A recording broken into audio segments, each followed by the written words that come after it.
Muito boa noite a todos. Com imensa satisfação que nessa noite nos reunimos mais uma vez para a nossa quinta live. Esse grupo que começou há tempos atrás, ano passado, né, durante a pandemia. Sempre a gente tem o prazer de dizer que foi uma idealização da doutora Consuelo Yatsuda Moromisato.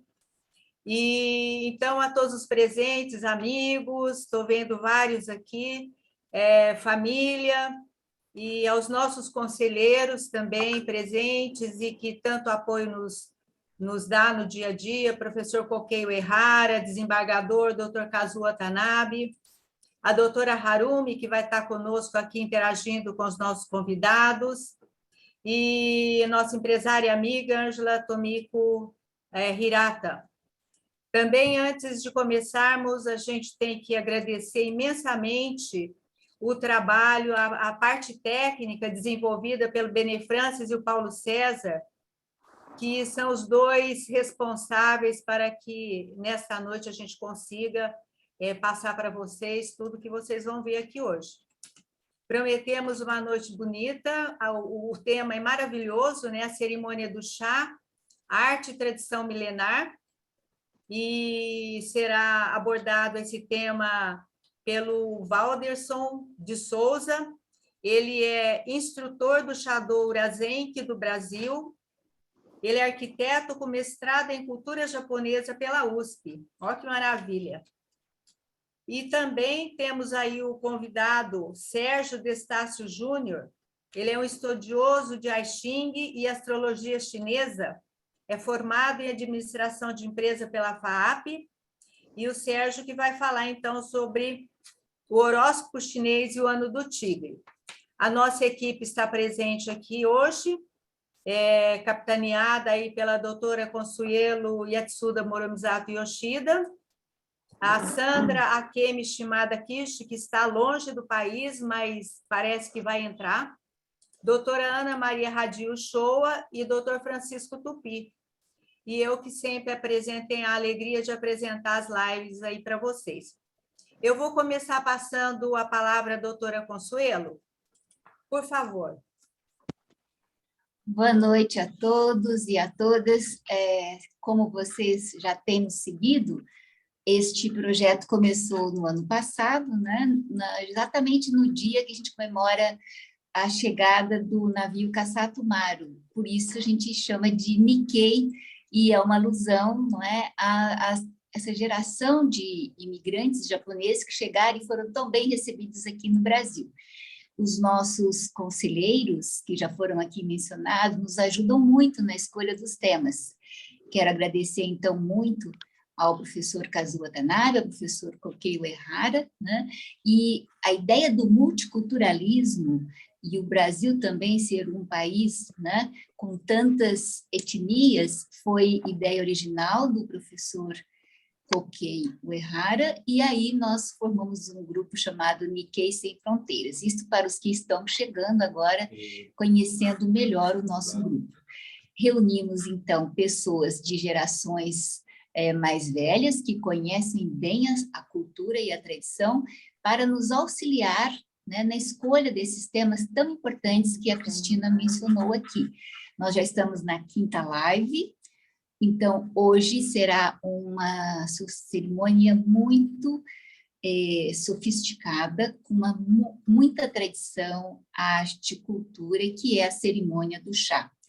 Nós agradecemos demais aos dois professores que trouxeram este Chado, né, Urazenki, do Brasil. É a única escola que existe aqui no Brasil, né, de cerimônia do chá, e já tem instrutores, que é o caso, como foi dito aqui, do Valderson de Souza, um ocidental, né, um brasileiro, que vai explicar juntamente com a Harumi Goya certas curiosidades e também muita cultura a respeito, tá?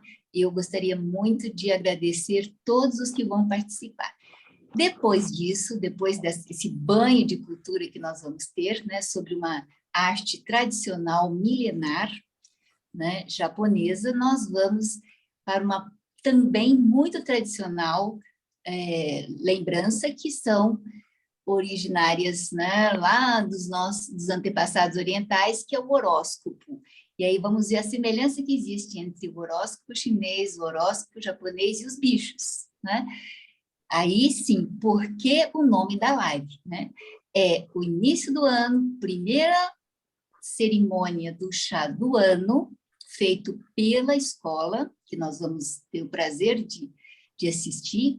Agradecemos muito por ter nos franqueado, né, a gravação deste momento tão solene, e depois a experiência, né, do ano do tigre. Então, ficou assim, primeira cerimônia do chá do ano do tigre, né? Juntamos as duas matérias que serão abordadas no nosso encontro de hoje, tá? Então, eu devolvo a palavra para a Cris, que agradeço muito todos os demais que estão aqui. Francisco Tupi, né, que já deu tanta contribuição, e o nosso ponto em comum é conhecermos e gostarmos, né, de conhecer cada vez mais a tradição, a cultura, e nem só japonesa, né? Vocês estão vendo até, nós vamos trazer um pouco do horóscopo chinês, tá? Cristina. Obrigada. Nós vamos dar início, então, o nosso assistente aí, Mor, vai estar passando um vídeo da cerimônia, e o Valderson, que é o especialista no assunto, vai estar explicando o significado dessa cerimônia. Eu gostaria, assim, as pessoas que estão nos assistindo, tanto em um tema como no outro, perguntas, dúvidas, vocês podem estar digitando no chat, que depois das apresentações a gente pode passar para eles e eles podem responder para vocês, qualquer coisa, né? A gente realmente desconhece o assunto, então a gente não precisa ficar preocupado em perguntar nossas dúvidas, tá bom? Então, vocês fiquem bem à vontade para isso. Então, eu vou chamar a Harumi Goya, que também vai fazer essa interação nesse momento com o Valderson, tá? Por favor, e vamos chamar aí o vídeo também.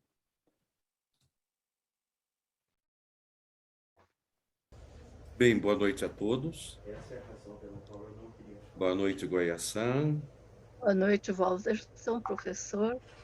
Já está começando a cerimônia nesse momento. Depois, quando ao término, eu explico, então, por que da importância dessa primeira cerimônia e por que ela recebe um nome especial. O sensei, ele acabou de entrar e ele está colocando os objetos nos lugares específicos. Então, eles estavam todos apresentados, mas existem lugares específicos para eles ficarem, para a cerimônia acontecer. Nós temos dois convidados, duas convidadas, no caso, a Harumi-san, que é a primeira, e a Soen Sensei, que é a segunda convidada. As convidadas costumam sentar numa posição japonesa chamada seiza. E a primeira convidada não conseguiu sentar, está sentada na mesinha. Isso é prática do Brasil ou já é difundido, o professor Walderson? Goya-san, isso já vem há bastante tempo. Os ocidentais, de um modo geral, têm dificuldades de sentar na posição seiza. Então, já desde a segunda metade do século XIX, que os mestres do chá pensaram nessa solução de colocar um pequeno banco e uma pequena mesa à frente deles, para eles poderem participar da cerimônia com toda a solenidade, com toda a etiqueta possível. Então, não é errado, não. A assistente que terminou de entrar, trazendo mais uma tigela de chá, ela vai ficar sentada ao lado para auxiliar o mestre durante toda a cerimônia. Nesse momento, ele está dobrando um lenço de seda de uma maneira especial. Depois que ele dobra, ele escreve em cima do lenço a letra Ichi, 1, para indicar que essa cerimônia é única. Ela nunca será reproduzida em nenhuma outra ocasião. Ele acabou de purificar a colher de chá, tudo já está limpo, mas é uma purificação simbólica.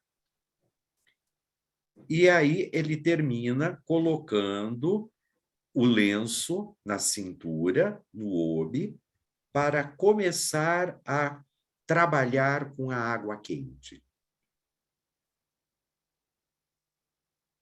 Como chama esse instrumento que ele tem na mão? Chama-se richaco.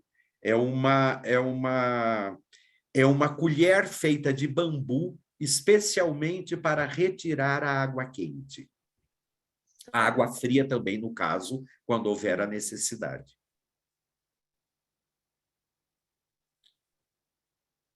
Ali à frente do mestre, nós temos água quente, água fria, objetos de madeira, objetos de metal, todos os elementos, os 5 elementos da cosmogonia oriental estão ali representados.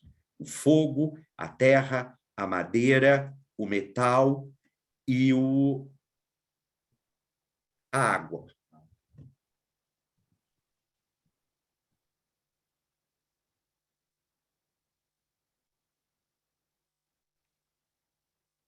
Ele acabou de lavar a peça, o chawan. A peça chawan, que é a tigela de chá.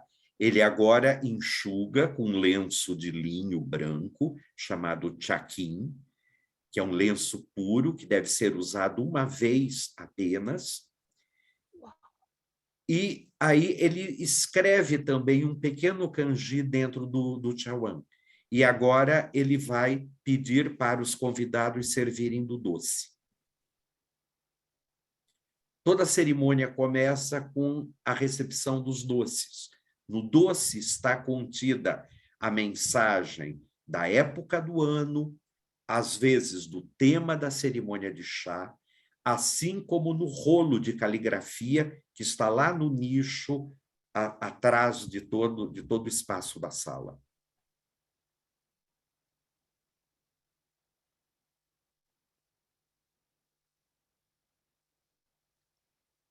Como é a primeira cerimônia de chá do ano, Goya-san, no doce, um dos doces está representado o tigre, que é o animal deste ano de 2022. Certo. E ao lado daquela caligrafia, estou vendo lá no fundo um vasinho, bem de longe. É um pequeno arranjo de flores. Essas flores remetem à estação do ano que nós estamos vivendo. Isso, às vezes, é até um pouco confuso, porque nós vivemos as estações contrárias ao Japão. Atualmente, lá é neve. Então, toda a cerimônia de início do ano, ela é muito formal, ela é fria, envolta em neve. E, para nós, é um momento de verão, de calor.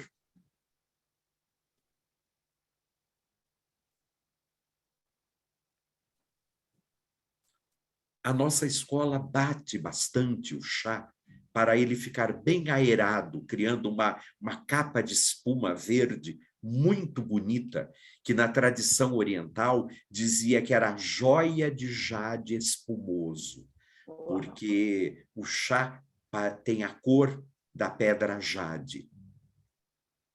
E nessa batida que a temperatura do chá fica bom para ser consumida, né? Não chega a queimar a boca, né? Sim, não pode ser nem com a água fervendo, nem com a água muito fria. O ideal é uma temperatura em torno de 80 graus.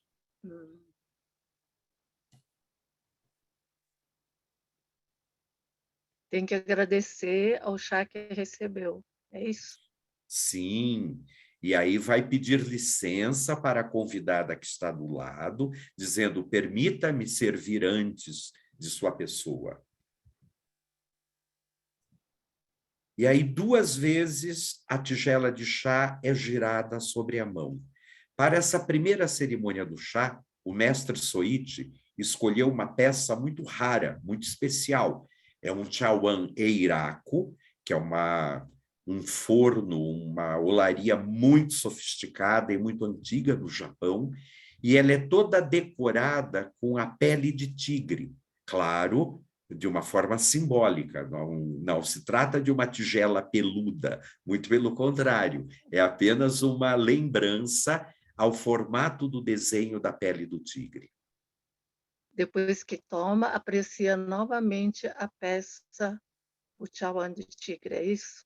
Isso, porque essas peças, Goiás-san, são muito valiosas e provavelmente vai ser a única oportunidade na vida que nós teremos de tocar, enfim, de ter uma interação com essa peça. Os chauans são muito valiosos, muito valiosos.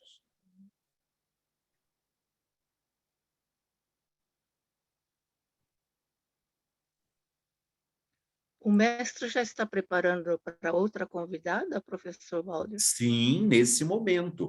Ele já pediu licença, dizendo que ele iria preparar uma segunda tigela de chá. E aí ele pediu para ela se servir do doce, que é muito importante consumir o doce antes. Na tradição do Ocidente, nós tomamos o chá e consumimos o doce simultaneamente. Na tradição oriental, não. O doce nós comemos antes para preparar as nossas papilas, para quando nós formos tomar o chá, que ele é um pouco amargo, nós já estamos, vamos dizer, com o nosso paladar adocicado o suficiente para perceber todas as nuances e toda a riqueza de sabores e de experiências que uma tigela de chá permite.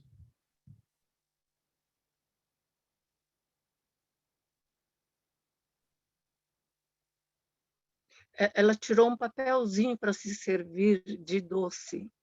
Esse papelzinho ela já estava com ela. Estava. Toda vez que nós vamos participar de uma cerimônia do chá, o convidado leva um kit cerimônia do chá, que é composto por uma almofada de papeizinhos. Esses papéis recebem o nome de kaishi. Aí tem uma pequena faquinha de metal ou de osso que nós usamos para cortar o doce, um lenço de seda maior, chamado fukusa, e um lenço de seda menor, chamado kobukusa, que vão ser usados para proteger as nossas mãos da temperatura da tigela de chá.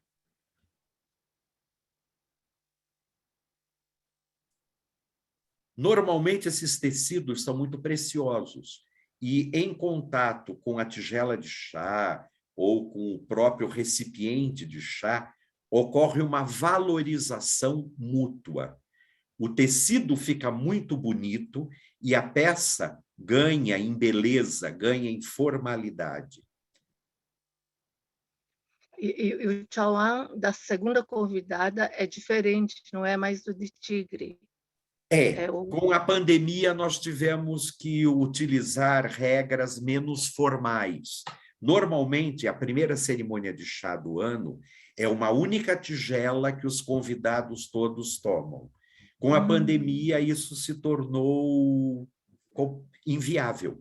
Então, nós estamos fazendo uma cerimônia de chá fraco, onde cada convidado recebe a sua tigela. Ah, sim. Senão, seria servido na mesma tigela, é isso? Seria na mesma tigela, e aí não seria o chá fraco, seria o chá forte. Ele é um chá mais espesso, para ter uma consistência semelhante a um gel.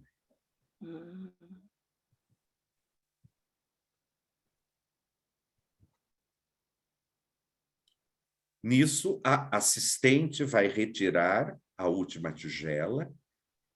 Existe sempre um agradecimento mútuo. Quando nós estudamos a cerimônia do chá, aos poucos nós somos introduzidos às regras milenares da etiqueta japonesa.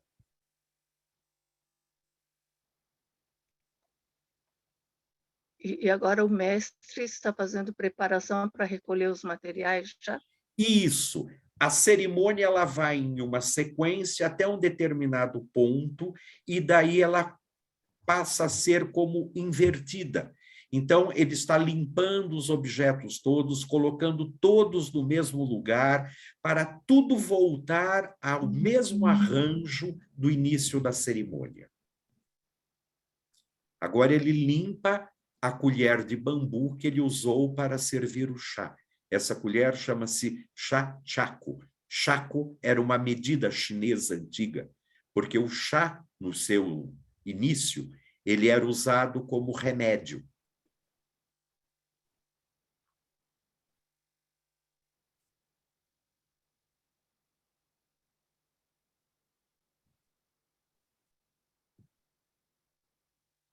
Você podia aproveitar, professor Walderson, e falar dos princípios do Xadô, do A, Kei, Sei e Jaco.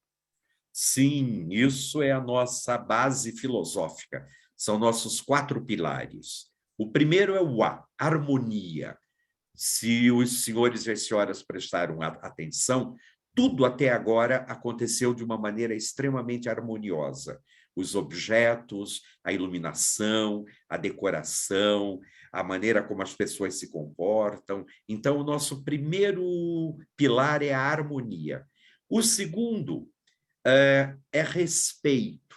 Então, todas essas reverências, o cuidado com que nós nos aproximamos dos objetos, a maneira como nós nos relacionamos com reverências, tal, é o respeito. O terceiro é pureza.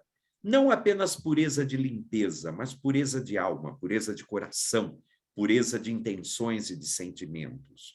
E com tudo isso nós conseguimos a tranquilidade, que é o já, que é o chaki, que é o último, jaco, na verdade, wa, kei, sei, jaco.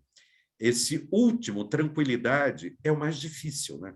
Quando a gente começa a praticar o chá, nós percebemos quão ansiosos nós somos e como nós temos que diminuir a nossa velocidade.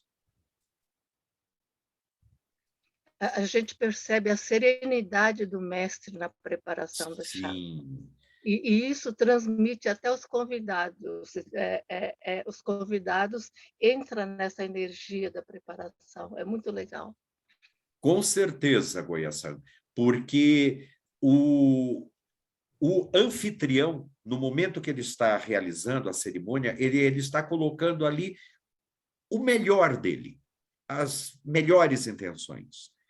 Nesse momento, o mestre traz uma pequena vasilha de água para repor a água fria que foi usada durante a cerimônia.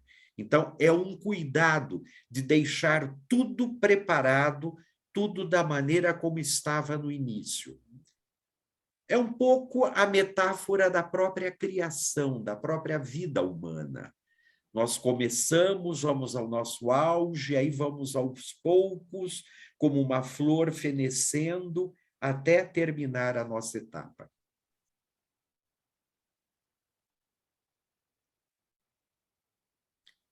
Habitualmente, o tema da cerimônia está lá no fundo, eu já falei. Nessa cerimônia, o tema era muito bonito. Felicidade, boa sorte, sem limites. Nesse momento, termina a cerimônia, com essa reverência final. Certo. Muito bonita e muito profundo, professor. Em um primeiro olhar, Harumi-san, a cerimônia ela é bastante simples. É apenas, como o nosso mestre Rikyu disse no século XVI, é apenas você preparar uma tigela de chá satisfatória, que o convidado receba, tome e fique satisfeito. Só que depois de 500 anos de prática cotidiana, esse ato de preparar uma tigela de chá de uma maneira satisfatória ganhou um requinte, ganhou uma profundidade, uma sabedoria tão intensa que nós podemos dizer que na cerimônia do chá está uma síntese viva de todas as artes tradicionais do Japão. Então, nós vamos encontrar aí arquitetura, nós vamos encontrar cerâmica, metalurgia, caligrafia, tecelagem, costura, flores, ikebana, cozinha, enfim, tudo que o Japão desenvolveu de mais sofisticado, de mais bonito esteticamente falando, está representado dentro dessa cerimônia. Daí o encanto dela ser perpetuada há tantos e tantos séculos, né? Na USP, nós falamos sempre para os convidados que, quando eles chegam, eles vão entrar em uma cápsula do tempo.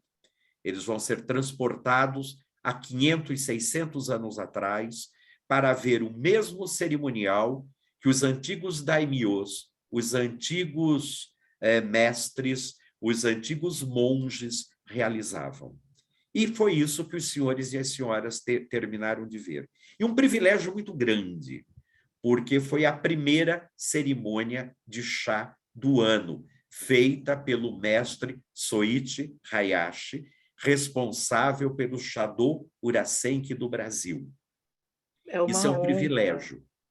Nem os convidados que foram no almoço puderam ver isso, que os senhores puderam ver agora. Verdade. Professor, eu já vi as casas de chá lá no Japão, tinha uma entrada pequena, baixinha, porque para entrar tinha que abaixar, e estreitinha. Então, cabia só o corpo da pessoa para passar para entrar na casa de chá. Tem explicação para isso? Sim, isso daí chama-se Nijiriguchi, quer dizer, a boca de Nijiri, onde nós vamos entrar como que arrastados, ajoelhando. No mundo do chá, não existe diferença de hierarquias, todos são iguais. Desde o empresário mais rico, mais importante, desde o samurai mais importante na época, que andava com todas as suas espadas, tal, para ele passar por essa pequena porta de 74 centímetros de lado, não é nem 1 metro, é 74 centímetros, a pessoa tinha que tirar tudo, tinha que se despojar de tudo, tirar faca, tirar katana, tirar tudo que fosse supérfluo para ele poder adentrar no mundo do chá. E até hoje nós fazemos isso. Aqui na sala de chá Hakueian, no Chado Urasenki, aqui no prédio do Bunkyo, na Liberdade, existe essa porta.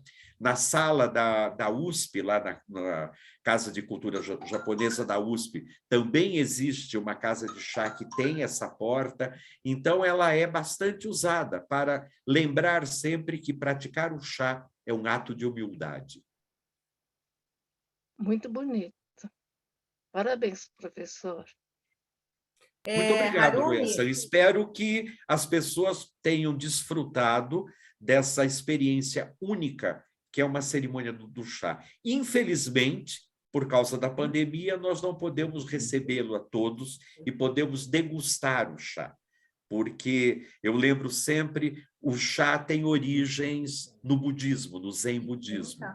E uma das maiores lições do Zen budismo diz que não adianta você falar da manga sem você chupar uma manga. Então, não adianta muito a gente falar do chá sem você tomar o chá. Então, fica aqui o meu convite. Por favor, sensibilizem-se, venham praticar a cerimônia do chá. Aqui em São Paulo, nós temos o privilégio de ter a filial da escola mais importante de chá do Japão. Então, é uma experiência não apenas cultural, é uma experiência de vida. Venham participar que vocês não vão se arrepender. Para o chá não existe limite de idade, não existe limite de peso, não existe limite de economia. Existe apenas o limite da vontade do coração. Então, tenham essa vontade e venham participar. Isso só vai fazer bem na vida de todos vocês.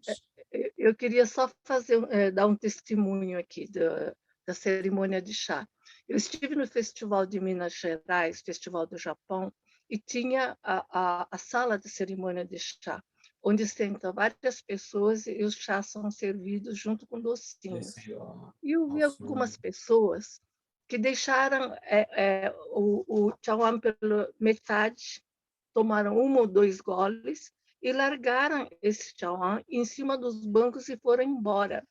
Eu fiquei chocada com isso, porque eu sempre ouvi dizer que quando é servido esse chá numa cerimônia, tem que se tomar até o final. É isso, professor? É isso mesmo, é isso mesmo. É uma pena, Harumi-san, que eles perderam a oportunidade de tomar uma xícara de um chá muito precioso. O chá, ele não só é precioso como espécie botânica da natureza, mas ele é muito caro, ele é muito valioso. Um bom chá custa alguns milhares de dólares, não custa tão barato assim.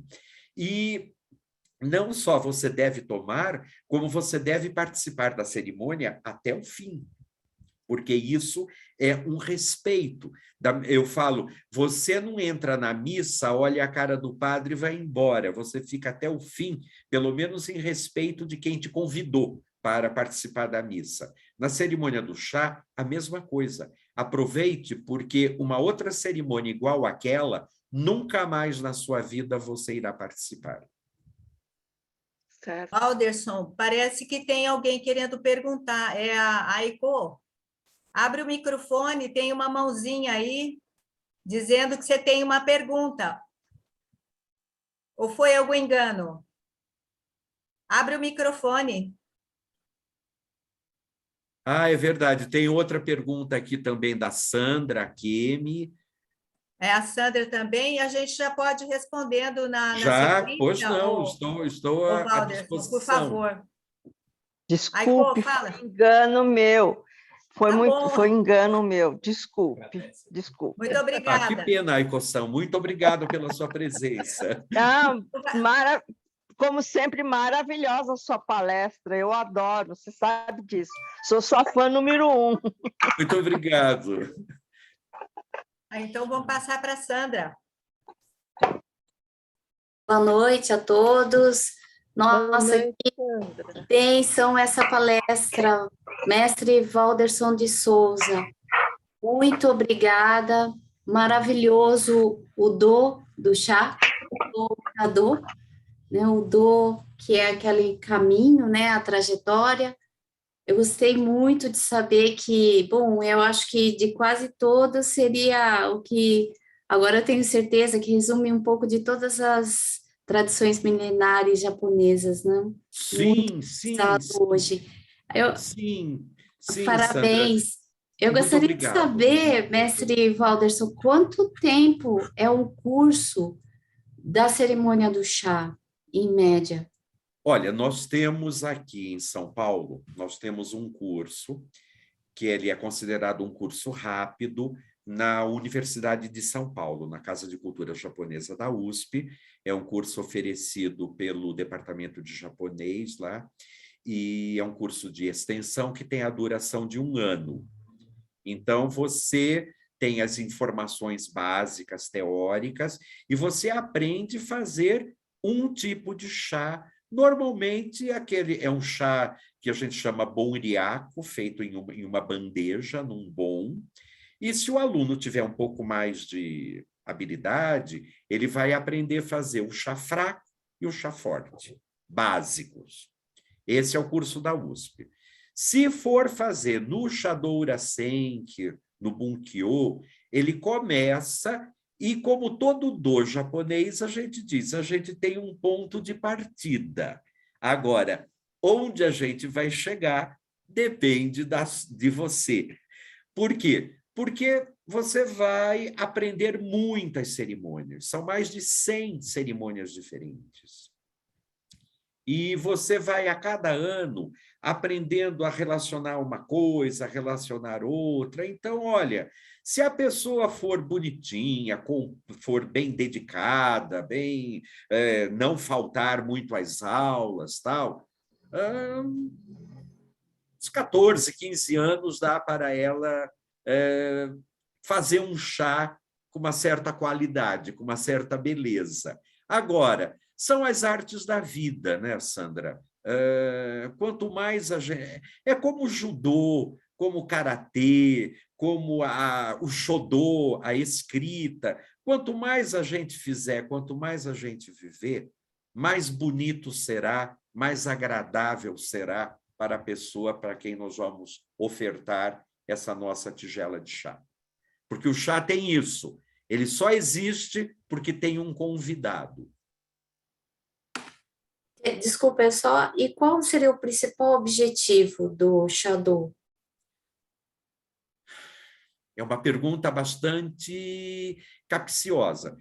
Se nós fizermos uma leitura mais superficial, o objetivo do Xadô é entreter nosso convidado, receber uma pessoa da melhor maneira possível, com o melhor que nós temos.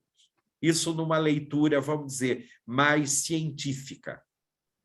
Se nós quisermos fazer uma leitura mais filosófica, o Xadô, o caminho do chá, é um caminho de vida.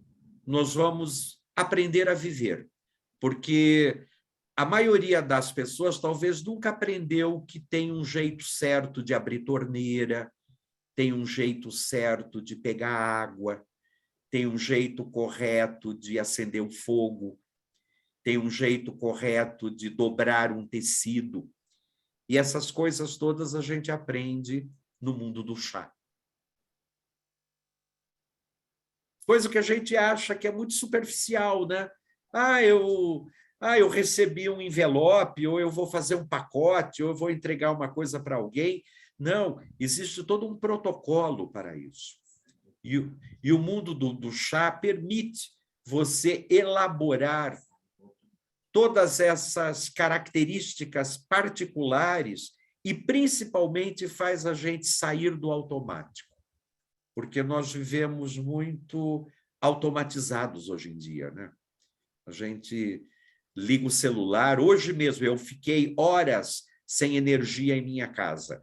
Eu já estava subindo pelas paredes dizendo eu não vou poder fazer a live. Mas aí, 6h40 da tarde, a Enel resolveu propiciar energia e pronto. Aí resolvemos tudo direitinho. São essas brincadeiras pequenas que também o mundo do chá nos dá. É Itigô e Itie, uma vez um encontro. Mesmo que agora nós vamos pegar tudo isso que nós estamos fazendo com todas essas pessoas, congelar esse instante, gravar, tal, quando nós formos reprisar isso aí, vai ser outro momento. A nossa energia será outra, nossa observação será outra, e por conta disso vai ser um outro momento da vida, não vai ser mais o mesmo. Walderson, eu quero dar a palavra para o Darcy. Ele está pedindo aí, quer fazer alguma pergunta. Por favor, Darcy. Pois não? Boa noite a todos. Boa noite. Eu agradeço imensamente a oportunidade. A Sandra sempre super generosa. E eu estou emocionado, estou bastante emocionado, porque eu frequentei uma ocasião, e por um bom tempo, um Zendô. Então, eu vi uma similaridade entre a cerimônia e o Zen budismo. E um dia eu perguntei para a Sensei, Sensei, por que é tão repetitivo, tudo igual, todo dia a mesma coisa? Ela falou para você não precisar se preocupar mais com isso. E aí eu queria fazer, a minha pergunta seria no sentido de explorar um pouco o aspecto, se é que está contido na cerimônia, o aspecto espiritual mais profundo. Porque no Zen budismo também nós sabemos quando começamos o caminhar, mas a gente não sabe aonde vai dar. Mas, teoricamente, nós vamos nos encontrar no estado de não dualidade, ou seja, para além de todos os fenômenos e num todo abrangente. E eu gostaria de saber se eu posso perceber essa nuance também na cerimônia do chá. Darcy, eu vou lhe responder com uma frase muito antiga que até hoje nós meditamos na cerimônia do chá. Chá Zen Ishimi. significa o quê? O chá e o zen são uma coisa só. Até hoje, todos os mestres do Shadô, principalmente do Shadô Urasenki, a gente recebe uma iniciação no Daitokuji, que é um dos templos zen mais antigos e importantes de Kyoto. Lá estão enterrados todos os grandes mestres do chá, do chamado Sansenki, que são as 3 famílias de chá originárias de Sotan, que foi o neto de Rikyu. E eu posso dizer assim, a cerimônia do chá em si, ela não tem o objetivo espiritual. Porém, à medida que você vai desenvolvendo no caminho do chá, naturalmente você vai se espiritualizando e acaba se encaminhando para algo que tenha sintonia consigo. Tanto é que um dos melhores chajins que eu conheço e do qual eu tenho a honra de, às vezes, fazer cerimônia juntos, é um frei carmelita descalço. Então, para ver como o chá permite uma ligação entre todas as religiões.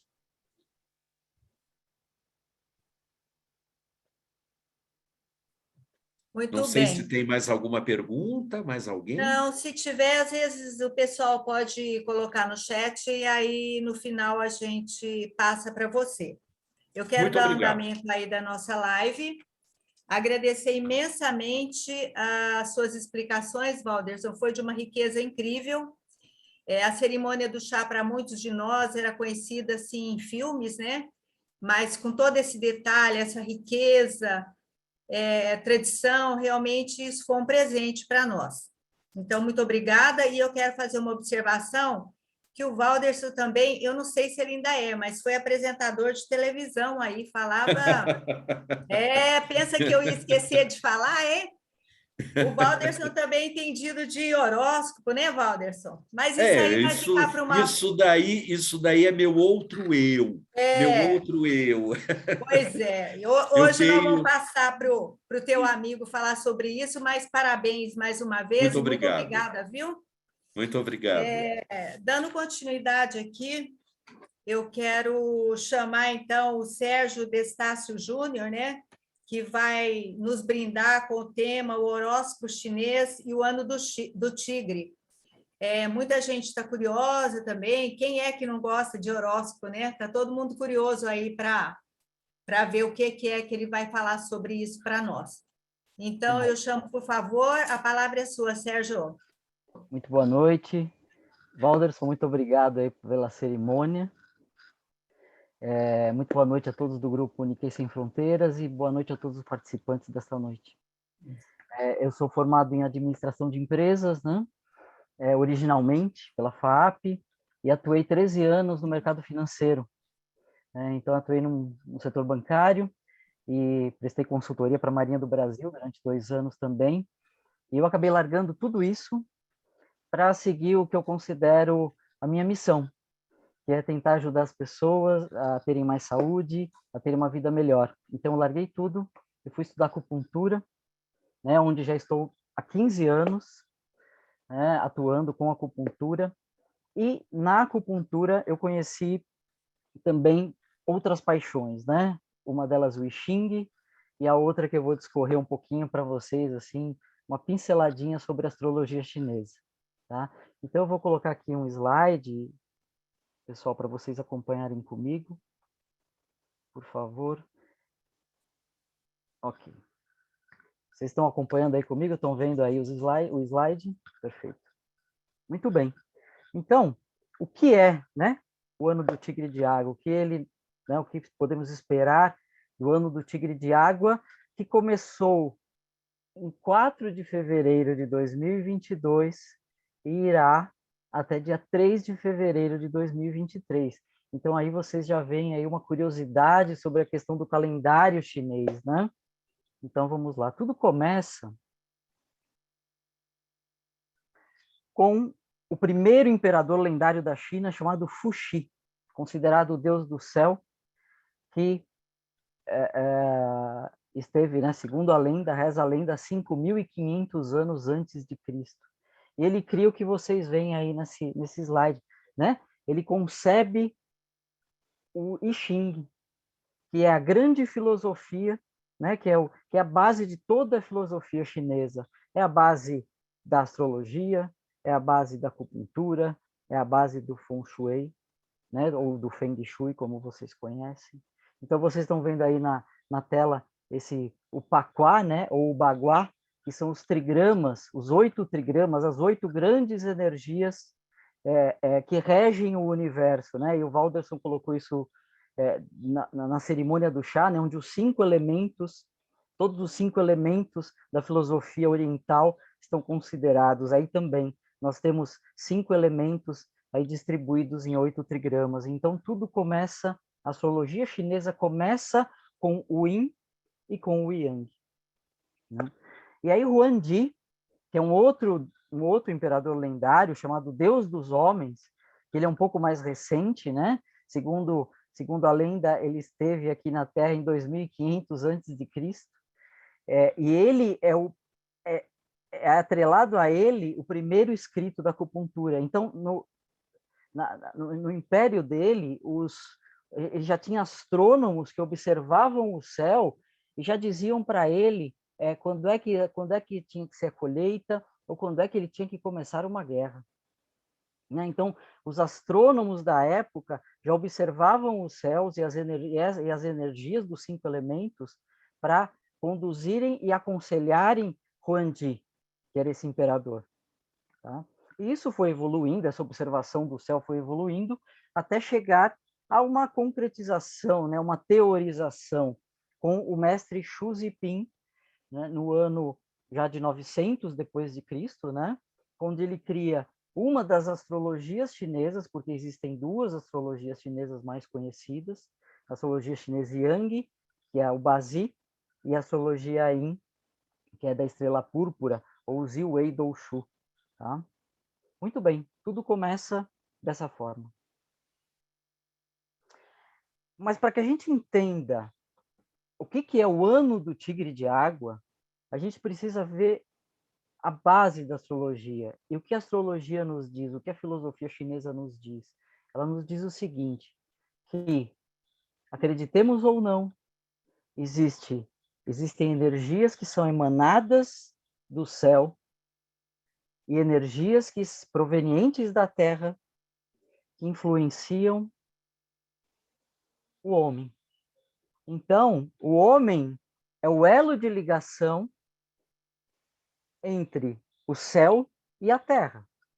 Então, para quem estuda acupuntura, sabe que os meridianos de energia que passam pelo nosso corpo, tem um bem aqui no topo da nossa cabeça e tem outro bem da planta do nosso pé. A energia que desce do céu entra por nossa cabeça, passa por todo o nosso corpo e se esvai para a Terra. Enquanto uma energia da Terra penetra em nossa planta dos pés, sobe por todo o nosso corpo e sobe através de nossa cabeça aos céus. Então, o ser humano, ele é o elo de ligação dessas 2 energias. Ele não é só o elo, ele é o resultado dessas 2 energias. Então, conforme essas energias são emanadas, o ser humano é influenciado por isso, tá? E essas energias, elas têm como base o quê? Novamente, os 5 elementos: o fogo, a terra, o metal, a água e a madeira. Então, se você for olhar aqui, quais são as energias do céu? São energias dos 5 elementos. Quais são as energias da terra? Também são energias dos 5 elementos.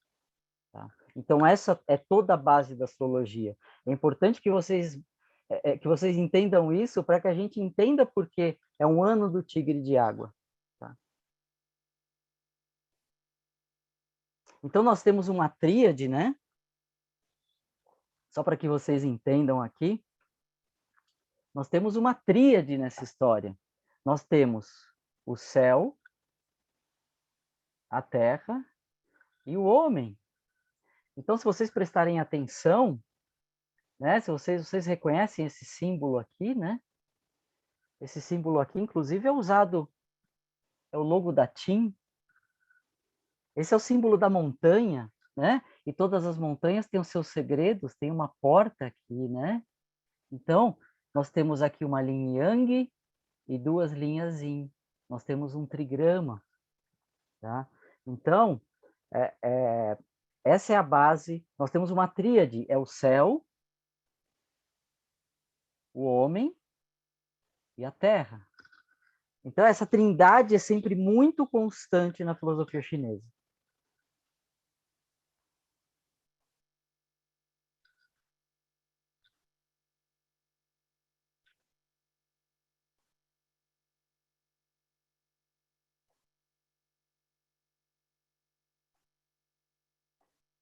Muito bem. Então, nós vamos ao mapa. Qual é o mapa principal do Bazi, né? O que é o Bazi? O que significa Bazi? Bazi significa os 8 caracteres. Então, a astrologia chinesa é chamada também de os 4 pilares do destino. Por quê? Nós temos um pilar do ano, nós temos um pilar do mês, um pilar do dia e um pilar da hora. Então, são os 4 pilares do destino. E cada um desses pilares, ele é dividido em 2 partes. Ele recebe uma energia do céu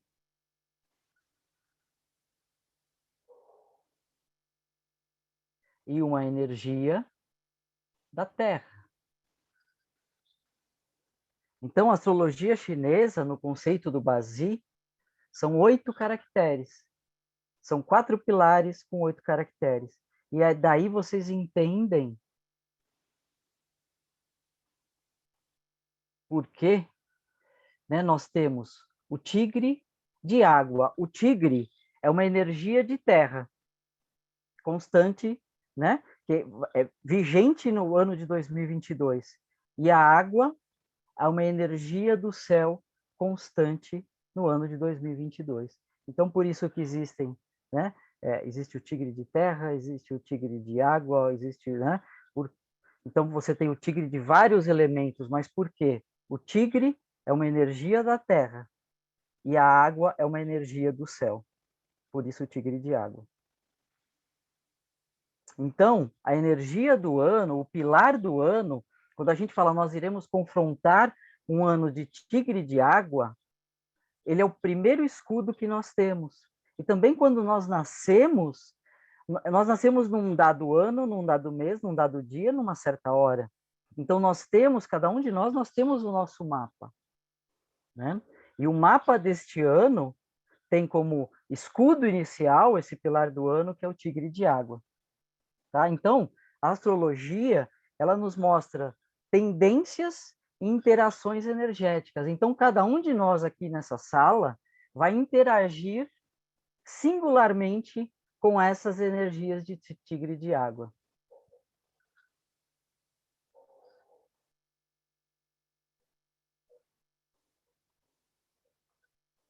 Muito bem.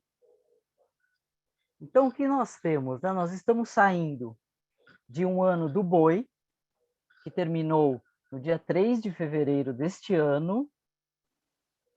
Né? E por que, né, 3 de fevereiro desse ano? O chinês ele tem alguns calendários. Então, a base do calendário da astrologia é o calendário solar, dessa astrologia base, é o calendário solar. Então, alguém pode me questionar, mas Sérgio, eu vi ali no jornal, né, que o ano do tigre começou dia 1 de fevereiro. Sim, pelo calendário lunar, o ano do tigre começou dia 1 de fevereiro. Para o calendário solar, para a astrologia chinesa, ele começa no dia 4 de fevereiro. Então, nós saímos de um ano do boi, né? Então, imaginem o boi. Como é que é o boi? O boi é um animal pesado, né? O boi ele tem uma mobilidade própria, né? Ele tem uma mobilidade própria. Ele vai passo a passo, com o seu ritmo e não para nunca. Né? Essa é a imagem do boi. Então, ele tem uma robustez, ele tem uma grande força. Então, é um ano, e as pessoas também que nasceram no ano do boi têm características de trabalhar arduamente.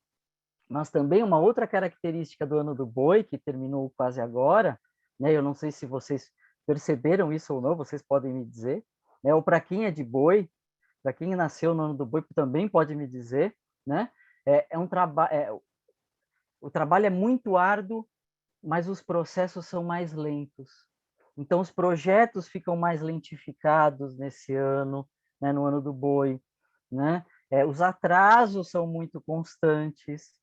Então, existe toda uma característica desse ano que terminou, né? O boi é muito tradicional, então foi um ano muito voltado para a família, né? Um ano muito voltado para a disciplina. O boi também é muito cabeça dura, né? Ele não muda de rota, né? Ele vai no seu passo, naquela linha reta. Então, é um ano e normalmente são pessoas um pouco mais cabeça duras, mais teimosas, né? Então, nós saímos desse ano um pouco mais lento para entrarmos no ano do tigre de água, que começou agora há pouco menos de um mês, no dia 4/2. E quem é o tigre? O tigre é o rei da terra, né? O dragão é o rei do céu. O tigre, ele é o dominador da terra. Então, ele é territorialista, né? Ele é possessivo. Então, é um ano, mas ele é muito ágil, é muito vigoroso. Então, é um ano de muita agilidade. A gente sai de um ano do boi, que é um ano mais lento, para entrarmos num ano mais ágil e mais vigoroso. Um ano de muita coragem, né? De muita autoestima, né? Aquela força frente aos obstáculos. Tá? O tigre, ele dá saltos, né? O tigre é o animal dos saltos dentro dos 12 signos da astrologia chinesa. Ele é o animal dos saltos. Então, é um ano que nos trará grandes avanços. Eu coloquei aqui no texto, né? Inclusive pesquisa e tecnologia. Então, é um ano que a gente precisa aproveitar para darmos os nossos saltos.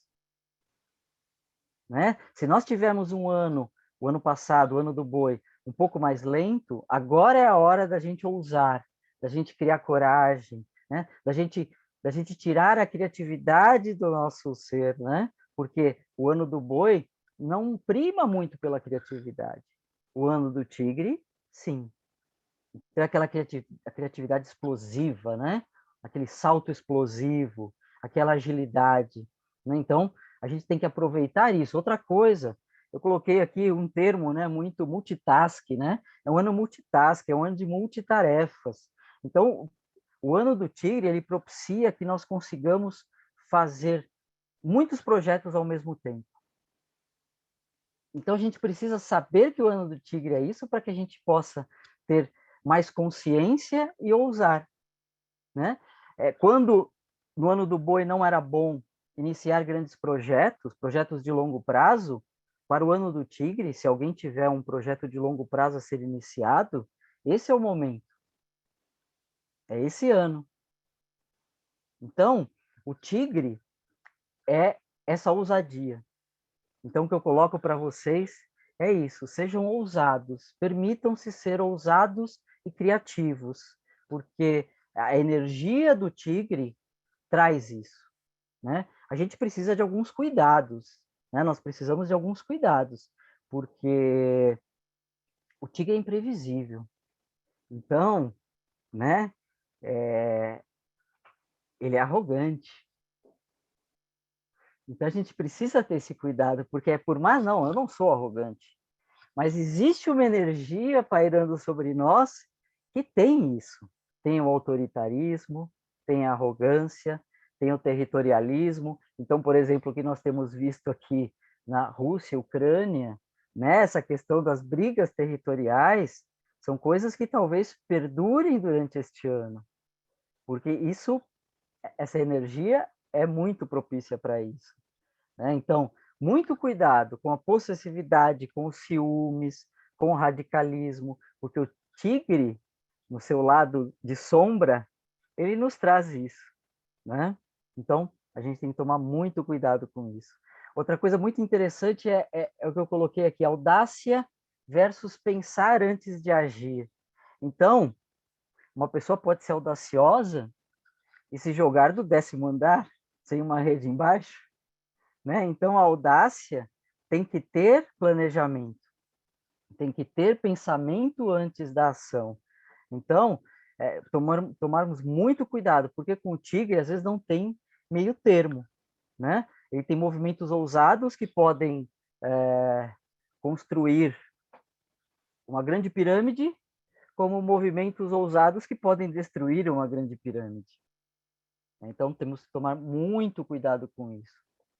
Mas a energia muda. Do boi para o tigre, a energia muda e ela tem que ser aproveitada. Então, quem tem os sonhos que considera, né, eu coloquei aqui, os sonhos mais malucos que uma pessoa possa ter, eu acho que o ano do tigre é muito propício para isso. Tá? E o que nos diz a água, né? Porque nós estamos vendo aqui com o tigre a energia da terra, né? A energia da terra e a energia do céu que está vindo para nós, que é a água. Por isso o tigre de água. A água, ela tem muitas representações, né? A mais conhecida delas, para quem estuda Xing, é a sabedoria, né? A inteligência e o planejamento. Então, o planejamento, essa água, vai apaziguar os ânimos do tigre, né? Apazigua essa ousadia do tigre. Então, vai trazer mais equilíbrio para essa energia, né? Então, essa sabedoria e inteligência da água vão deixar o tigre um pouquinho mais manso e um pouquinho mais pensativo antes de dar os seus saltos, né? Outra característica da água muito bacana é que, assim, né, as moléculas da água você não vê.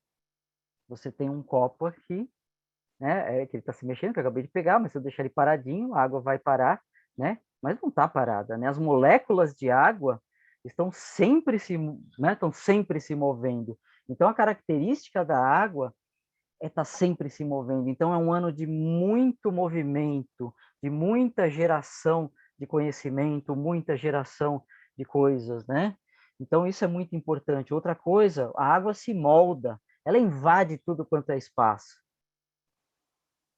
Ela invade tudo quanto é espaço. Então, a água é muito sábia e muito envolvente. Então, a gente também tem que prestar atenção e aproveitar essa energia de água juntamente com a do tigre, né? Uma outra coisa, a extroversão, né? A extroversão, a água yang, a água yin, ela é introvertida. A pessoa que é de água yin, quando a gente estuda a astrologia de alguém, eu sou água yin. São pessoas mais introvertidas. Água yang não, são pessoas extremamente extrovertidas. Mas por serem extremamente extrovertidas, ela nos traz a rebeldia, né? São pessoas, né? É um momento também que pode se quebrar muitas regras, de quebra de regras, né? Essa extroversão toda da água yang. E é interessante essa questão da sabedoria da água, porque existe a sabedoria do fogo, que é a sabedoria do conhecimento, da teoria, das grandes leituras. A sabedoria da água não, é a sabedoria pela prática. Então, as pessoas que são de origem de água na astrologia chinesa, ou que estão nascendo nesse ano, por exemplo, ou que nasceram em outros anos, ou mesmo essa energia que todos nós estamos recebendo, né, é uma energia de sabedoria da prática. Então, é o momento para a gente experimentar coisas novas, né? Vamos experimentar coisas novas que a gente ainda não conhece. Mas cuidado, porque essa questão do experimentar pode trazer vícios, né? Então, sempre tem o lado luz e o lado sombra de tudo isso que a gente avalia, né? Então, experimente coisas novas, cuidado com os excessos, ok? Em relação à saúde, que é importante puxar a sardinha para o meu lado também, né? A água representa os rins e a bexiga na acupuntura. Então, é um momento para a gente tomar muito cuidado com as questões urinárias, renais, né? O elemento água também traz a questão da ação e do medo. Então, muito cuidado com o medo, com a insegurança, tá? Com a falta de ação, porque a água também pode nos trazer isso. E como um grande oceano que é a água Yang, né? Você não vê as profundezas dela, né? Então, cuidado com as profundezas da depressão. Então, depressão, medo, insegurança, problemas renais e urinários, é muito importante tomar cuidado nesse ano. Mas é um ano de muita agilidade, gente, e que pode trazer grandes progressos pessoais para cada um de nós. Então, se me pedissem um conselho, eu humildemente diria: aproveite este ano, porque é uma grande energia de movimento, é uma grande energia de conquista e de grandes saltos, tá? Então, esta seria, de uma maneira bastante concisa, uma análise do tigre de água. Agora, existe uma história aí, né, que eu gostaria de introduzir a vocês aí, que é as interações, né? Então, eu não sei se todos vocês aqui, as 43 pessoas que estão aqui participando, se cada um de vocês sabe o animal, né, dentro do qual nasceu, né, o animal do ano, né? Então, por exemplo, eu sou do rato, né? Eu sou do ano do rato, né? Então, não sei se todos vocês já sabem, mas eu posso depois, até se vocês quiserem, passar um site para que vocês possam colocar a data de nascimento de vocês, e vocês possam verificar o animal de nascimento de vocês, né, do pilar do ano, mas existe uma interação energética desse tigre conosco, né? Então, existem alguns animais que serão melhor favorecidos e um outro que não, porque existem combinações, existem afinidades dentro da astrologia chinesa, existem também conflitos. Então, se vocês olharem ali, tem uma setinha azul, que é uma relação bastante positiva de complementariedade. O tigre, as pessoas que nasceram no ano de porco, do porco, né, ou do javali, terão uma energia mais favorável do que outros animais. E também quem nasceu no ano do cão e no ano do cavalo. Então, quem é de porco, de cão, de cachorro ou de cavalo, vai ter, dentro dessa interação com o tigre, uma energia mais favorável dentro desse ano, que vai até 3 de fevereiro de 2023. E aí, infelizmente, nem tudo é luz, também temos aí uma sombra, né? Nós temos um conflito também. Então, quem é do ano de macaco, o macaco, a energia de macaco tem conflito com o tigre, né? A gente pode dizer que o macaco provoca o tigre, né? Ele provoca o leão, né? Ele faz peripécias ali na frente do tigre e cai fora, né? Então a gente poderia dizer isso aí. Então ele perturba o tigre. Então, da mesma forma que ele perturba o tigre também perturba o macaco. Então, quem é de macaco, o conselho é o seguinte: para quem é de javali, cão e cavalo, eu diria: o tigre já é favorável para todos. Para vocês é mais ainda, né?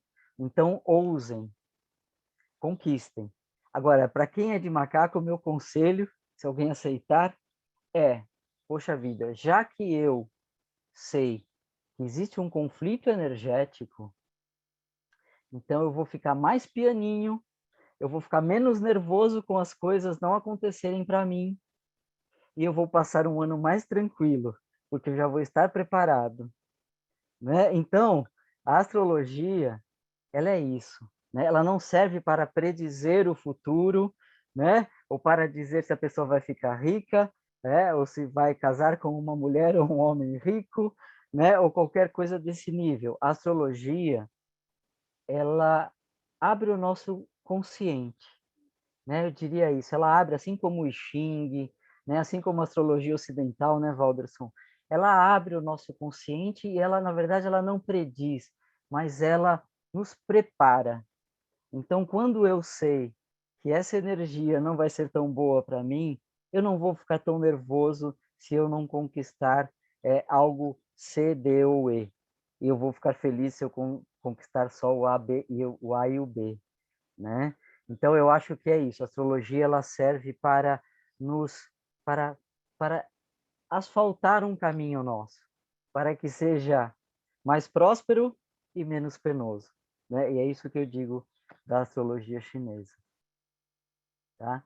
Então, gente, eu procurei ser bastante conciso aí com esses 5 slides, procurei trazer um pouquinho desse cenário, né? Não só do cenário, mas dessa arte, dessa beleza, que essa simbologia toda que a astrologia chinesa nos traz. E fico aberto aí para qualquer questão.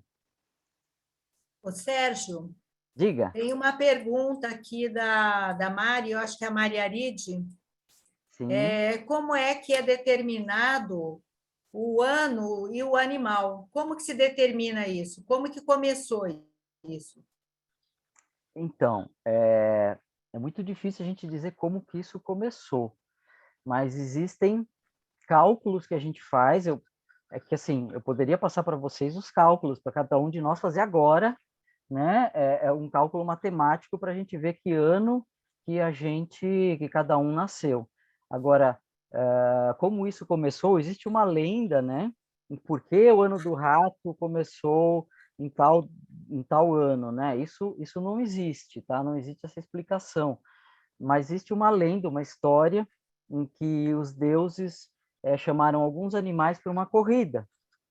E quem chegasse primeiro ali no templo, ali no alto da montanha, seriam os contemplados para participarem, né, do ciclo astrológico dos 12 animais. E então, nessa corrida, o que aconteceu, né? Só para ilustrar um pouquinho, o rato, ele encontra o boi no meio do seu caminho, e o boi, ali no seu passo a passo, né, no seu passo lento, ele fala para o rato assim: rato, você sabe direitinho como chegar ali no templo? E aí o rato falou: não, eu sei, eu estou indo para lá agora. Vamos fazer o seguinte: você sobe aqui na minha, né? Sobe aqui no meu lombo, que você vai, eu vou te proteger, porque você é muito pequenininha, né? Eu vou te proteger e nós chegamos juntos ali com segurança, com toda certeza nós chegaremos. E foi assim. O rato subiu no lombo do boi e eles foram, né? E quando chegaram, subiram a montanha, chegaram, eles viram que eles foram os primeiros a chegar, né? E aí existem 2 histórias nisso, né? Diz que aí o rato ficou tão feliz que ele chegou, que ele pulou do lombo do boi, e ele foi o primeiro animal do ciclo dos 12 animais, né? Do zodíaco chinês, né? Existe outra que o boi freou e ele foi para frente, né? E aí a gente tem exatamente essa lenda, essa brincadeira, essa lenda da chegada dos 12 animais. Agora, é uma coisa muito antiga e a gente não tem como dizer como foi que o primeiro ano foi o animal X, né? A gente não tem isso, tá?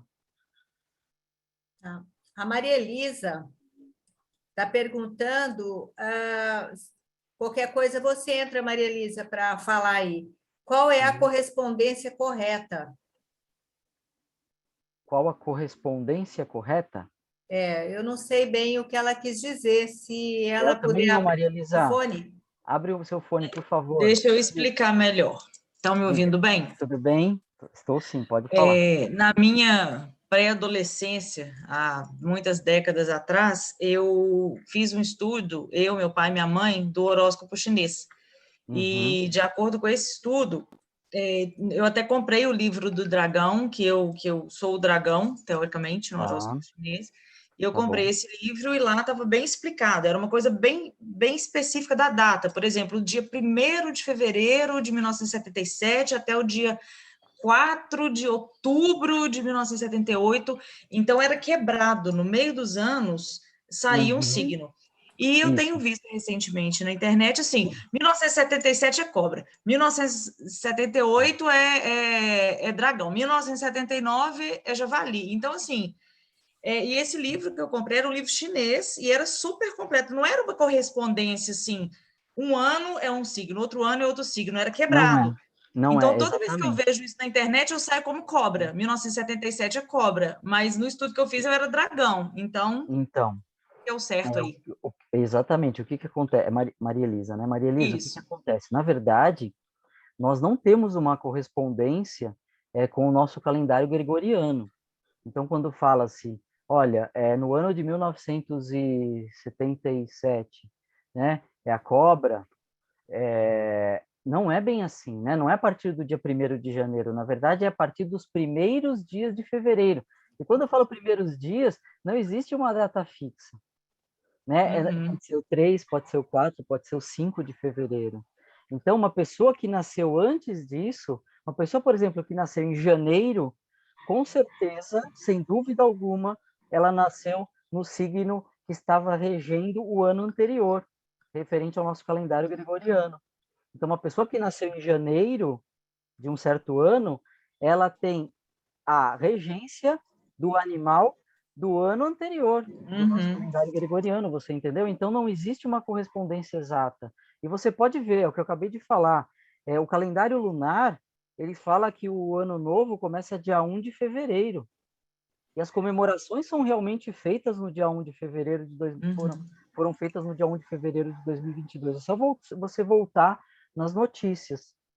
Você vai ver. Pois é, porque eu sou do início do ano. Eu sou do início do ano, eu sou do início de fevereiro. E quando coloca 1977, sempre é cobra. E depois que, alguns anos atrás, que eu sempre vi que estava saindo cobra, eu também acessei conteúdo para ler sobre cobra. Eu falei, gente, isso aqui não tem nada a ver comigo. E o dragão, que é do estudo que eu fiz, sou eu, assim. Exatamente. Cuspido, escarrado. Mas por quê? Porque as pessoas falam isso. Olha, ano de 77 é cobra. Mas quem nasceu em janeiro ainda é de dragão.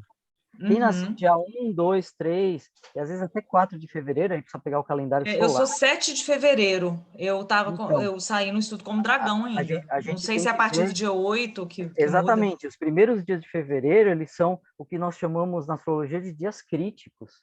Então, se você não sabe ao certo se você é de cá ou de lá. E mesmo no calendário lunar, existe essa grande confusão. Então, Maria Elisa, eu falo para você, eu recentemente fiz uma pesquisa com programas de internet, que você pega na internet e fala assim, como ver o seu signo, vamos supor, seu signo chinês. E muitos utilizam o calendário lunar. E para nossa astrologia, não é o calendário lunar, é o calendário solar. Então, repito, se vocês quiserem, eu depois passo aí para algum administrador aí do grupo, eu posso até passar para vocês aqui verbalmente, eu posso até escrever aqui, né? Eu posso escrever, se vocês quiserem, um site, e aí vocês vão dar uma olhadinha lá. Você dá o seu site, o pessoal pode interagir com você, né? Compartilha no chat, Sérgio. Eu vou fazer isso aqui, ó, então, espera um pouquinho. Eu vou já deixar meu contato, mas eu vou deixar um site que não é meu, mas eu descobri que é um site bastante fiel ao calendário solar, tá? Porque muitos, viu, Maria Elisa? Muitos sites, eles mostram a astrologia, o animal errado, porque eles usam o calendário lunar e, quiçá, o que você disse do calendário gregoriano, viu? Então, vou colocar aqui, olha, o site ele é um pouco longo, mas vocês, ó, chama-se Calculadora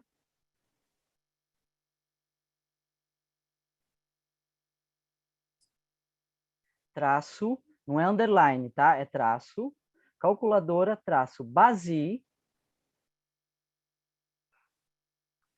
Não me perguntem o porquê, deve ser o nome do site, tá? Ponto, Serpente da Lua, tudo junto. Não conheço, assim, quem é o dono do site, tá? Mas eu vi que realmente ele está fazendo o cálculo direitinho. Serpente da Lua.com. Tá? Então, esse site é bem interessante, viu, Maria Elisa? Acho que aí você vai tirar sua dúvida, tá? E você vai Maravilha. dizer se realmente muito obrigada. Cobra, tá bom? O Walderson está com uma mãozinha ali estendida. Sim. Era só para fazer uma pergunta, para te agradecer da boa noite e tal. Você só não falou uma coisa, Sérgio, se no ano do tigre é bom para casar. Olha aí, Maria Cristina. Agora vem o astrólogo da TV, né? Agora apareceu o astrólogo da... Saiu o Ué, ué, muita gente está o namorando, muita astrólogo da, gente da está TV. juntando a vida, e a gente quer saber se não vai ser só uma aventura ou Com se vai ser certeza. uma coisa mais séria. Esse assunto é muito importante. Com certeza, com certeza. Eu diria o seguinte, os saltos, eles não só são projetos profissionais ou financeiros, né, são projetos como um todo, inclusive casamento, inclusive saltos de mudança de trabalho, de emprego, né, inclusive saltos financeiros. Então, eu diria para você, Walderson, acho que os saltos do ano do tigre, eles são sempre muito favoráveis. Agora, eu coloco uma coisa, né? A astrologia chinesa não é o zodíaco simples, né? Que a gente tem. Cada um de nós tem um mapa com os 4 pilares. Então, na verdade, gente, eu digo assim para vocês, a gente fala muito do ano, né? Como a Maria Elisa falou, sou do ano de dragão, né? Como eu falei, eu sou do ano do rato. Nós temos, na verdade, 4 animais na nossa composição de mapa. Um animal do ano, um animal do mês, outro do dia e outro da hora. Então, a primeira barreira que nós temos é o que nós mostramos para a sociedade, que nós mostramos para o nosso exterior, é o do ano. Por isso que a gente fala, o ano é o rato, é o dragão, que a Maria Elisa falou, nossa, é tudo a ver. Mas, na verdade, nós temos 4 bichos que nos trazem essas energias. Então, Walderson, eu digo assim, de uma maneira geral, o ano do tigre ele é muito favorável para o salto, inclusive o salto para um matrimônio, para um casamento, para uma união estável, tá? Agora cada um de nós temos especificidades. Então, vai depender dos outros pilares, né? Do nosso pilar do ano, do nosso pilar do mês, do dia e da hora. Então, dependendo dessa interação com o ano do tigre, aí a gente vai ter a certeza de dizer é um ano ótimo para você casar, né? Mas, a princípio, de uma maneira geral, o ano do tigre é muito favorável. Ok, obrigado, valeu. Eu que agradeço. Sérgio, obrigada. Eu que agradeço. Foi uma excelente explicação. Obviamente que esse tema aí é muito rico e renderia muitas perguntas, né? Então, com certeza. Aí, com certeza, aí o pessoal deve ter anotado aí seu endereço e tudo. Isso, tem meus contatos, qualquer curiosidade. Os contatos interagem com você. Né? Eu mesma tenho perguntas, mas ótimo. O tempo está passando e a gente tem que caminhar para o final. E antes disso... Maria Cristina, eu só queria falar uma coisa para o Walderson. Walderson, uma vez eu dei uma aula, eu dou aula de astrologia, e aí depois eu estava numa festa de aniversário, assim, inclusive num restaurante aqui de São Paulo, chinês, e aí uma pessoa veio e falou assim, Sérgio, tal aluna te mandou um grande abraço. Aí eu falei, mas por quê? Ela falou, ela casou por sua causa. Ai, que maravilha. Aí eu falei, como assim? Foi o que você contou na aula, ela foi e casou naquele ano. Eu nem lembro direito o que eu tinha dito naquela aula, mas ela foi, casou e estava bem feliz. Então, eu acho que eu disse algumas coisas boas. Obrigado, Cristina. Obrigada, Sérgio. Muito obrigada mesmo pela sua explicação. E vamos continuando agora, antes do final da nossa noite. Vou compartilhar a tela com vocês aqui. Deixa eu parar aqui, né? Isso. Deixa eu parar, prontinho. Deixa eu fazer. Oi.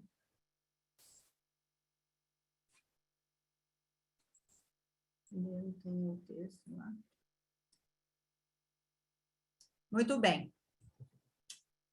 Aí é de praxe, sempre antes de terminar as nossas lives, o pessoal pede algumas dicas, sempre de temas aí atuais, maquiagem, moda, enfim.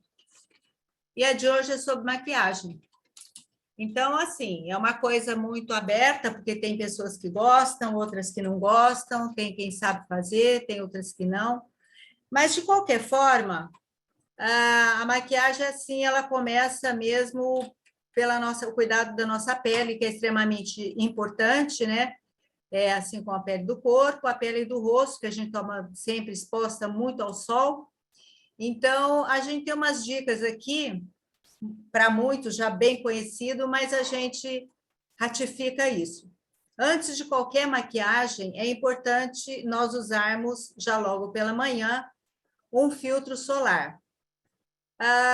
O filtro solar, nós temos filtros transparentes, com tonalizantes, que é inclusive o que eu uso, porque eu acho que dispensa aí qualquer outra coisa, né? Um filtro com o tom da pele, você fica o dia inteiro. E tem que obedecer também se a pele é mista, se é uma pele oleosa. E aí a gente escolher um bom filtro para usar durante o dia. Mesmo dentro de casa, eles aconselham que a gente use. Um rímel preto, um delineador. Hoje tem delineador de várias cores, né? Os jovens estão usando muito, o branco, o verde, o azul, é bem bonito mesmo. E mesmo pessoas de mais idade, porque isso não tem restrição. Isso é uma coisa livre e vai depender do bom senso e do gosto de cada um. Um lápis preto ou marrom, sombras também, elas são variáveis, né? De cores, lilás, verde, azul, cobre, prata, rosada. Eu acho que o importante do uso da sombra, ela fica muito bonita para a noite, né? Para dia, a gente pode abusar um pouquinho dos tons rosados, que fica uma pele mais natural. E as coloridas mais escuras, deixar mais para a noite, para uma festa e tudo mais. O blush, que pode ser substituído também pelo batom que você usa. Você está com batom lilás, passou um filtro solar de um tonalizante ou não, você pega com o dedo a pontinha do batom assim, passa na pele, no rosto, e dá aquele ar bastante saudável, porque não fica opaca a pele, né? Então, fica muito bonito, é uma dica que pode ser usada, assim como em cima da pálpebra. O mesmo batom que você usa na boca, você pode passar no rosto e ao redor da pálpebra, com bastante delicadeza, fica muito bonito. Fica aquele ar de quem tomou um pouquinho de sol e saudável, tá? Os batons também. Tem os de longa duração, e que aí tem várias cores. Também eu sempre digo que o batom também vai a gosto, mas é comum que de dia a gente use tons mais pastéis, rosados, para dar mais naturalidade, principalmente no verão. E depois das 6, aí, para festas e tudo mais, aí é livre e a pessoa pode usar e abusar das cores derivadas do vermelho, que são muito bonitas, né? E que vai bem para qualquer tipo de pele, morena, clara, loira e tudo mais. Eu tenho 3 dicas ótimas aqui. Para quem tem cílios pequenos, existe um produto chamado Latisse. No passado, descobriu-se que o uso do Latisse para glaucoma, um colírio, começou a crescer os cílios das mulheres. Então, a indústria adaptou esse produto exatamente para ser usado na raiz dos cílios. Fica muito bonito. Depois de um mês e meio de uso todas as noites, os cílios crescem num tamanho que é incrível. E para ficar mais bonito ainda, a gente usa o Curvex, porque principalmente os descendentes de orientais, assim como eu, têm cílios pequenos e eles são retos. E o Curvex ajuda. Então, além de alongar os cílios, ele curva os mesmos. E aí você pode usar e abusar do rímel, que fica lindíssimo, e pronto, tá? A maquiagem está perfeita, tá? Aí o pó compactor também, gente, tem pó compactor hoje extremamente leve, suave, de textura fina, com filtro solar. Tem algumas marcas muito boas, inclusive até uma marca nacional, que eu uso também, porque ele tira só o brilho do rosto. No verão é muito bom, para não ter aquele ar de peso de maquiagem, a gente passa o filtro e passa esse pó compacto que só tira o brilho do rosto. Então, essas 3 dicas bacanas que eu passei para vocês. Agora eu vou... Muda aqui para mim, por favor. Eu trouxe aqui para vocês verem algumas maquiagens, né? Por exemplo, também tem, todas as mulheres sabem que hoje tem a micropigmentação, que resolve muito problema quem tem pouca sobrancelha. E eles fazem fio a fio, fica extremamente natural e muito bonita. Assim, facilitando muito, né? Você acordar e ter que pintar uma sobrancelha, e você já acorda bonita. A maquiagem, você vê, tem aqui essa do meio, que é um batom lilás clarinho. Vocês perceberem que em cima dos olhos, na pálpebra, ela também tem uma sombra meio rosada, azulada, aí ela passou o preto. E nos olhos, na parte interna, para aumentar os olhos, usa-se um lápis branco, que está bem para a gente perceber aqui na tela, que ela está com uma cor branca embaixo dos olhos, né? São dicas de maquiagem. Aqui ao lado também, como você esfumaçar os olhos, né? Na parte de cima, e que dá uma profundidade no olhar, fica muito, muito bonito mesmo. O uso do rímel, do delineador, ele pode dar um acabamento, e mesmo as orientais, elas podem puxar os olhos, fica muito bonito.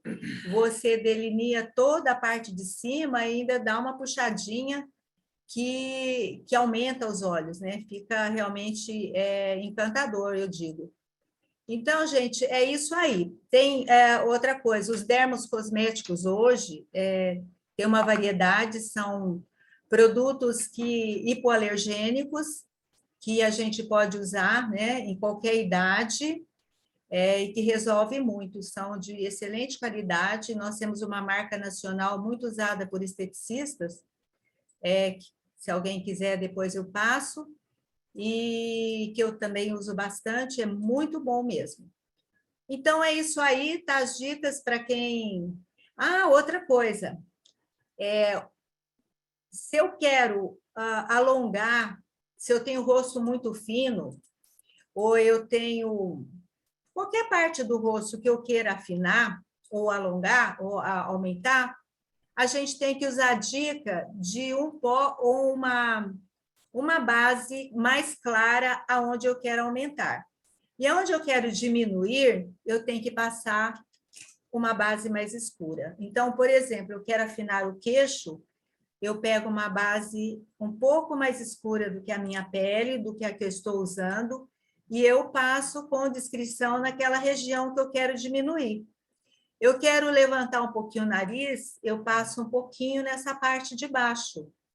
Eu quero diminuir o meu rosto, que é muito largo, então essa região toda lateral, aqui em cima da testa, essa região, eu também tenho que passar um pó mais escuro ou uma base um pouco mais escura.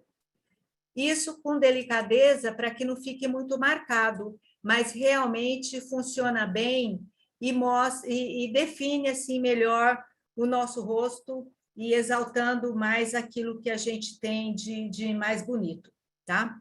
Então, são essas dicas. Eu espero que alguma coisa de novidade tenha trazido aí para vocês, tá? E sem esquecer de que à noite sempre devemos nunca dormir com maquiagem. Esse é um dos segredos de manter pele jovem e bonita, tá? E à noite, sim, nós podemos usar, limpar tem os líquidos bifásicos, inclusive a Nivea, tem um excelente produto de limpeza para a pele. E depois, uma água termal, durma-se com a pele limpa. E aí nós podemos usar ativos hidratantes com ativos de colágeno, ácidos hialurônicos e outros. Uma outra dica, de 15 em 15 dias, fazer uma esfoliação. É extremamente importante para tirar as impurezas do rosto. Existem máscaras também à disposição no mercado de vários ativos importantes. Tem de colágeno, máscaras de ouro, de babosa, enfim, tem assim uma variedade enorme. Então, depois que a gente esfoliar o rosto, eu sugiro que aí use uma máscara e depois você lave e deixa a pele limpa por algumas horas antes de aplicar uma maquiagem. Então, pessoal, é isso aí. Vamos tirar aqui. Eu agradeço mais uma vez a presença de todos aqui, Valderson, Sérgio, Benefrancis, professor Coquet está aí, a Sandra, eu acho que a Sandra está fora do país, né? Ou está aqui, Sandra? Pode falar, Sandra. Eu não, eu estou por aqui. Tá. Sandra, eu estou por aqui. Achei que ando tinha voando viajado. Um pouco, mas ando voando um pouco demais, mas eu estou por aqui, obrigada. sim. A Sandra é uma peça Obrigada, extremamente parabéns. importante. Parabéns, Sérgio Destáquio, parabéns, Valderson. Aprendi muito hoje. Foi muito interessante, foi lindíssima a live de hoje. Vocês estão de parabéns, muito obrigada. Professor Coquet, obrigada, professor.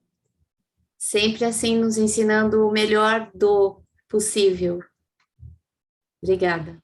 A Harumi também presta um excelente serviço aqui junto para nós, sempre nos orientando, dando dicas.